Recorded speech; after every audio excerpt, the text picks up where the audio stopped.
পুজো চলে গিয়ে কালী পুজো চলে এলো, আর আমি নিয়ে এসেছি আজকে আমার নবমীর blog. So please don't mind. Hello everyone, welcome to my new mini blog. Starting এ বলে দিলাম, নবমীর দিন সকাল সকাল বেরিয়ে একটু খাওয়া দাওয়া করে চলে এসেছিলাম নিউটন দুর্গাবাড়িতে একটু আড্ডা ফাড্ডা মারতে।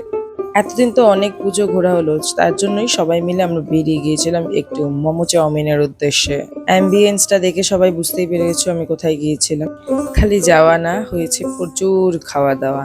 তোমরা আমাদের প্লেটগুলো দেখলেই বুঝতে পারবা। ওর সন্ধ্যায় বাড়ি ফিরে বেরিয়ে গিয়েছিলাম মায়ের সাথে আরেকটা নিউ ড্রেস পরে। প্রত্যেকবার সারা পুজো না ঘুরলেও নবমীর দিন আমি আর মা সন্ধ্যাবেলা ঠিক দুজনে মিলে হাঁটতে হাঁটতে পাড়ার আশেপাশে যতগুলো পুজো আছে সেই পুজোগুলোকে কভার করার চেষ্টা করি।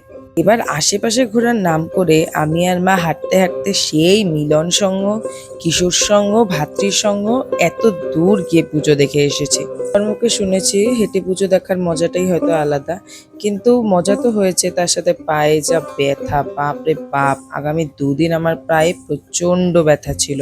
প্রায় 7 থেকে 8খানা পুজো আমি আর মা সেদিন হেঁটে হেঁটে ঘুরে দেখেছিলাম। বাড়িতে আস্তে আস্তে প্রায় 11:30-12টা বেজে গেছে আমাদের দুজনের। তোমরা হয়তো অনেকেই জানো আমি এর মধ্যে একটা ট্রিপে গিয়েছিলাম, আর এই পুজোর ব্লগগুলো শেষ হলে আমি তোমাদেরকে দেখাবো আমার ঘুরতে যাওয়ার ব্লগগুলো।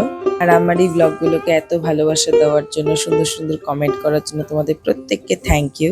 তো দেখা হচ্ছে নেক্সট মিনি ব্লগে, ততক্ষণের জন্য টাটা।